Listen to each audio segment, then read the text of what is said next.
Aïe, aïe, après ce que j'ai vécu, je trouve ça un petit peu fou, ceux qui partent vraiment une nouvelle brasserie de ces jours. En Ontario, les microbrasseries sont partout. De Sudbury à Toronto à Ottawa, c'est possible de se trouver une bière locale dans presque toutes les municipalités de la province. Mais les microbrasseries sont-elles rentables?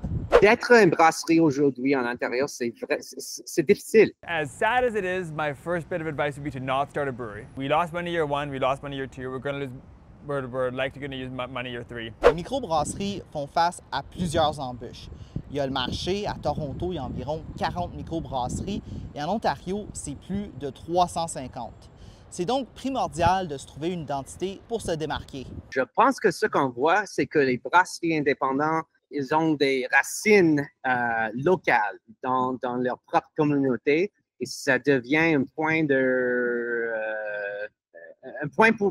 pour les membres de cette communauté d'être fiers de la bière chez eux. Il y a des brasseries qui sont vraiment le fun. Tu as mentionné Muskoka, vraiment Cottage Country, la chaise Adirondack, le canot, etc. Le monde s'identifie à ça. Moi j'aime ça, je m'en vais au chalet, j'imagine Muskoka.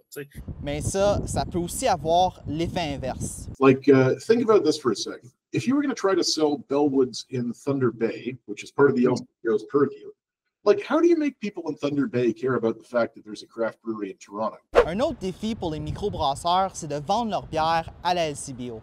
La LCBO, c'est la régie qui contrôle la vente d'alcool en Ontario. If you're a small local brewery, in order to stay on the shelves at the LCBO, you need to be moving 2 flats of beer per month, basically, which doesn't seem like a lot. But when you think about the fact that the LCBO has 700 stores and they're wholesaling to all these convenience outlets, as a brewery that size, you just don't have the volume to do that. So your best bet is selling beer directly from the brewery to consumers in your neighborhood. C'est le cas de la brasserie Steadfast de Graham Pinchin, qui affirme qu'il devrait vendre sa bière à 6 $ à la LCBO, tandis qu'à sa brasserie, il la vend 5 $. And it's on there competing with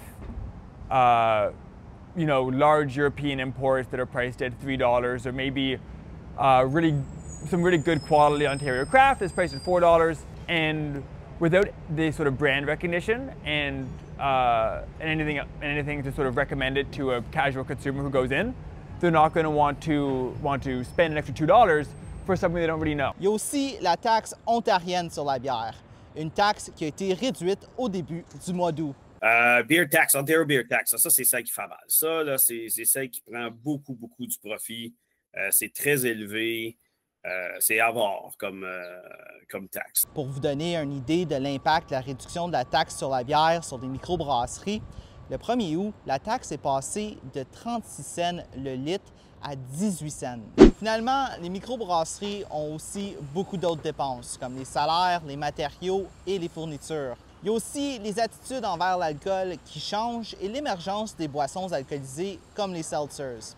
Mais le propriétaire de Dominion City le rappelle, les microbrasseries sont des joueurs importants dans l'économie locale de leur communauté. C'est vraiment une histoire positive pour l'emploi ici en Ontario, pour investissement et pour des communautés, grands et petits.